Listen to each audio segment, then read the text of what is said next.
तो आज हम लोग बात करने वाले एसएससी एमटीएस 2024 के रिजल्ट के बारे में कि एक्सपेक्टेड रिजल्ट हमारा कब तक आ सकता है। तो चलिए चालू करते हैं वीडियो को। और देखिए, हम किस बेस पे बात करने वाले हैं कि रिजल्ट जो है हमारा कब तक आएगा।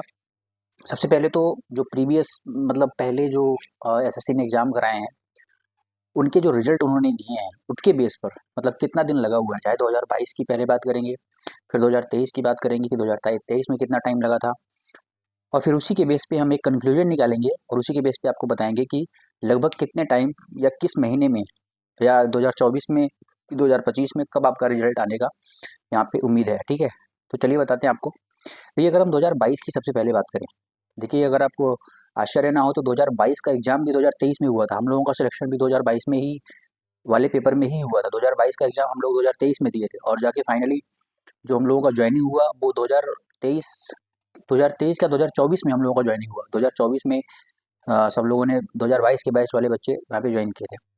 तो इस तरीके से चला था। 2022 का अगर रिजल्ट की डेट डेट देखें हम कि रिजल्ट कितना दिनों में लगभग आ गया था, तो जहाँ तक मैंने देखा था कि 2 से 3 महीने लग गए थे रिजल्ट आने में। मतलब 3 महीने तो मान के ही चलो, ढाई से 3 महीने तो लग ही जाते हैं रिजल्ट आने में एसएससी एमटीएस का। बिकॉज़ मैं आपको प्रोसेस बता देता हूँ कि कैसे क्यों इतना टाइम लग जाता है। देखो, आपको पता ही है कि सबसे पहले आंसर की जारी करते हैं वो, तो आंसर की तो आने में ज़्यादा टाइम नहीं लगता है। आंसर की 1 हफ्ते के अंदर-अंदर आंसर की जारी कर दी जाती है। बट अगर हम बात करें आंसर की नहीं, आंसर की के आने के बाद, आंसर की के बाद वो जो रिजल्ट निकलता है, सबसे पहले जो रिजल्ट निकलता है, क्योंकि इसमें हम जानते हैं 2 तरीके की पोस्ट होती है। एक होता है एमटीएस और एक होता है अ, हवलदार। तो हवलदार का जो पोस्ट होता है, हवलदार वाले में, तो इस वजह से इसमें होता क्या है कि एमटीएस और हवलदार में सबसे पहले हवलदार का यहाँ पे रिजल्ट निकलता है। और हवलदार में जो बच्चे पीएसटी के लिए मतलब फिजिकल स्टैंडर्ड टेस्ट के लिए क्वालिफाई करते हैं, उनको बुलाया जाता है और उनको बुला करके उनका सबसे पहले जो फिजिकल स्टैंडर्ड टेस्ट होता है उसको कराया जाता है।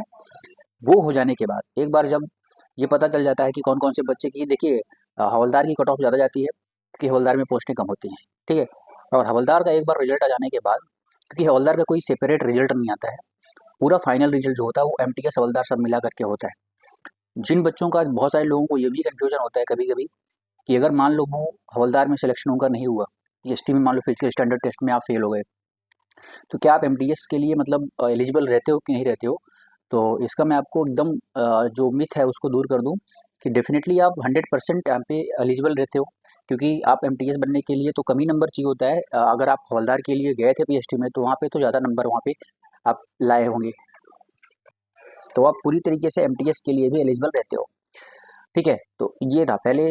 आपका जो हवलदार वाला होता है वो क्लियर करा देते हैं कि हवलदार वाले जो हैं उनको कितने को, जितने को उनको लेना होता है उतना ले लेते हैं। अगर बचे हुए को एमटीएस के लिए देखते हैं। अगर आपको एमटीएस वाले में कोई भी इंटरेस्ट है तो आप एमटीएस ज्वाइन कर सकते हैं। तो ऐसे करके फाइनल रिजल्ट पूरा प्रोसेस जो होता है वो लगभग 3 महीने लग जाता है। चाहे वो 2022 का हम देखें या 2023 में हम देखें, तो पूरा होल प्रोसेस जो था वो लगभग 3 महीने लग गया था, ढाई से 3 महीने। और अल्टीमेटली जो रिजल्ट था 2024 की बात करें, 2024 वाले एसएससी एमटीएस का जो रिजल्ट है उसको आने में भी लगभग 3 महीने लग जाएंगे। और क्योंकि पेपर जो लास्ट हुआ था वो 19 नवंबर को हुआ था, और 19 नवंबर से अगर हम काउंट करना चालू करें तो 19 नवंबर के बाद अगर आप देखो पूरा दिसंबर है, जनवरी है, और मुझे एक्सपेक्टेशन है कि जनवरी में यहाँ पे पहले हवलदार वालों को बुलाया जाएगा पीएसटी के लिए, उनका रिजल्ट निकाल करके, और उसके बाद यहाँ पे फरवरी में, फरवरी के आप बोल सकते हो कि सेकेंड वीक तक जो है वो फाइनल रिजल्ट एमटीएस प्लस हवलदार का यहाँ पे दे दिया जाएगा। तो इस तरीके से आपका जो रिजल्ट है वो पूरी तरीके से फाइनल आ जाएगा फरवरी तक। तो ये एक्सपेक्टेशंस हैं। और तब तक सब लोग देखिए, जितने लोगों का भी अभी ये कन्फ्यूजन है मेरा होगा कि नहीं होगा, वो लोग पढ़ाई करना ना छोड़ें, पढ़ाई लगातार करते रहें, क्योंकि आप जानते हो कि एसएससी एमटीएस एमटीएस में या एसएससी में हम बात करें कि ऐसा होता है कि जितने भी एग्जाम्स होते हैं ऑलमोस्ट, आप जानते हो 4 ही सब्जेक्ट यहाँ पे पूछे जाते हैं, reasoning, math, English and GS GK. इस तरीके से आप लगातार पढ़ाई करते रहोगे तो किसी न किसी एग्जाम में तो आप यहाँ पे बाजी मान ले जाओगे। ठीक है, तो इस तरीके से आप लगातार पढ़ाई करते रहें, मॉक टेस्ट देते रहें, उसका एनालिसिस अच्छे से करते रहें, और तो 3 महीने में आपका रिजल्ट 100% है कि फरवरी के सेकेंड वीक तक आई होप कि आपका रिजल्ट पब्लिश कर दिया जाएगा। ठीक है, ये क्योंकि इतना प्रोसेस लंबा इस वजह से होता है क्योंकि यहाँ पे हवलदार वाला जो प्रोसेस हो जाता है इस वजह से थोड़ा लंबा हो जाता है। हवलदार वाले को भी यहाँ पे नवंबर दिसंबर जनवरी में यहाँ पे करवाना पड़ेगा उनका। इस वजह से ये थोड़ा सा प्रोसेस लंबा हो जाता है। तो आई थिंक आपको ये प्रोसेस समझ में आया होगा, और अगर अच्छा लगा तो वीडियो को लाइक करें, शेयर करें और चैनल को सब्सक्राइब भी कर लें। सो चलिए मिलते हैं किसी दूसरे वीडियो में, तब तक के लिए थैंक यू।